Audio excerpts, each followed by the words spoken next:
Welcome back and thank you for staying with Weekend Prime. Let's continue with our conversation. Dr. Maxwell, let's pick it up from where Willis left it off. And I know I told you to hold your thought, we'll be getting back to that. But this issue of IEBC, there's that argument that is going around that it only applies when it comes to elections and not this particular process where we saw a deputy president get impeached. Is that the case? That is actually the correct argument that one can make. And I think that argument arises from what kind of an interpretation that one relies on when it comes to constitutional provisions. Now, two critical constitutional provisions are an issue here. There is the Article 137 that governs the election of a person to the office of the president, including the deputy. There is the one that governs the vacancy, the replacement of a deputy speaker in the event that a vacancy arises. Okay? Those are two separate provisions, and they should be read in context, not in text. In a contextual reading of the Constitution, it means that you put different context into evaluation, into analysis. Let us begin from the Article 137 requirements of a person to be elected to the office of the president or the deputy president and the specific requirements there.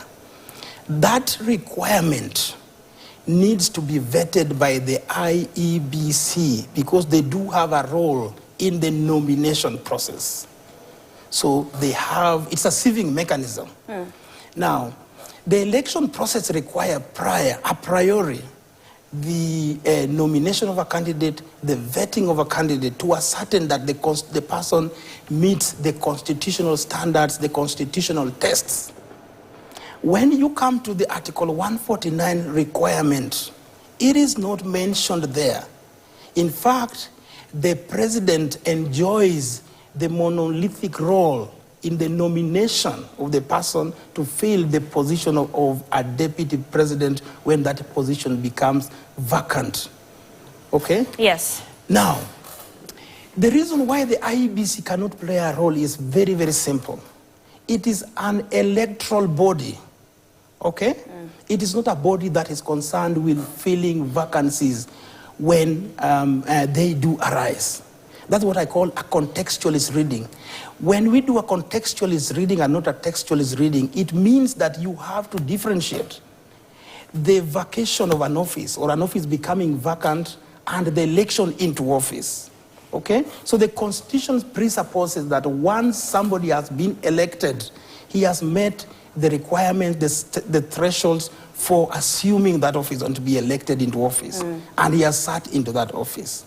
Now, when the office becomes vacant, okay, it means that the institution that should have a role here, in fact, Article 149 is very, very specific. Only two institutions are required here. The action of the president and the intervention of the National Assembly. If the Constitution intended that there be a third body or a fourth body or a fourth institution to get involved in the filling of the vacancy, nothing would have been very, very clear as for the Constitution to state so. Okay? This is what I refer to as a contextual reading of the Constitution. So the arguments that IEB should play a role are actually extremely, in my view, extremely erroneous. They are misplaced. They are actually an erroneous reading of the Constitution. I do know where they're coming from, and they're saying that questions to do with Chapter 6, you know, integrity of a person to fill public office or a state office. But here, the Constitution presupposes that that decision is to be done by the president. It is to be done by the president. And in the decision whether to vote or to vote down a person who has been nominated by the president is actually reposited in the National Assembly.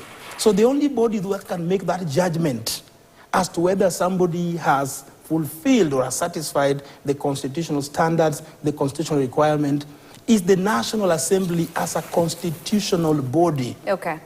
Yes, in my view. Let me just rebut on this. Let me just say this. Yes. Number one, in the celebrated case of Tinyefunza, and this is a case that is celebrated, a very old case, adopted and applied even in Kenya. The court was very clear, and the accepted practice is you cannot read one provision of the Constitution in isolation. You read the entire Constitution as a whole, with one provision giving effect to the other. So Daktari here cannot read Article 149 and say the President nominates and the National Assembly votes without looking at the question of qualification of the person who is being nominated and the qualifications of anybody. And the words in Article 137 is very clear. A person qualifies for nomination. And just for the sake of our viewers, let's just read Article 137 for them. Yes. It says, Article 137(1), a person qualifies for nomination as a presidential candidate if the person is a citizen by birth, qualified to stand for election as a member of parliament, nominated by a political party or is an independent candidate, and is nominated by not fewer than 2,000 voters from each of a majority of the counties. And it proceeds to also provide the disqualifications. The person should not owe allegiance to a foreign state. The person should not be a public officer or act in any state or other public office. And then proceeds to exempt the sitting president and deputy president and a member of parliament. But I say this, the question of qualifications of the candidate is in the Constitution. Because for you to be nominated, no, you are assuming the office. And even in this particular instance, the person is going to be voted for. And the wording in the Article 149, which even the Speaker, when he was making his ruling yesterday, referred to, is that the National Assembly has no role to vet a nominee. They have no role to approve. Their role is singular, is to vote. But Article 149 states that within 14 days after a vacancy in the office of Deputy President arises, the President shall nominate a person to fill the vacancy, and the National Assembly shall vote on the nomination within 60 days after receiving it. That is the point I'm saying. Their role is to vote, not to vet, not to approve.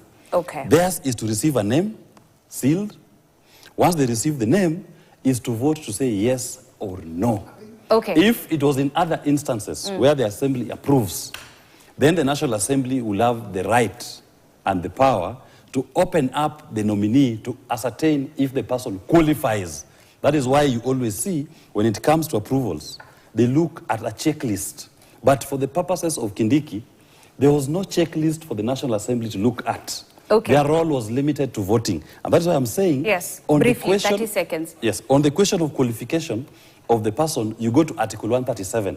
Otherwise, Daktari will be saying, William can even appoint a Ugandan to become the nominee, and the work of the Assembly is just to vote. No, the qualification 137 is very clear and applies in this particular instance. All right, Willis, let's take another break. We'll be back to this conversation. This breaks.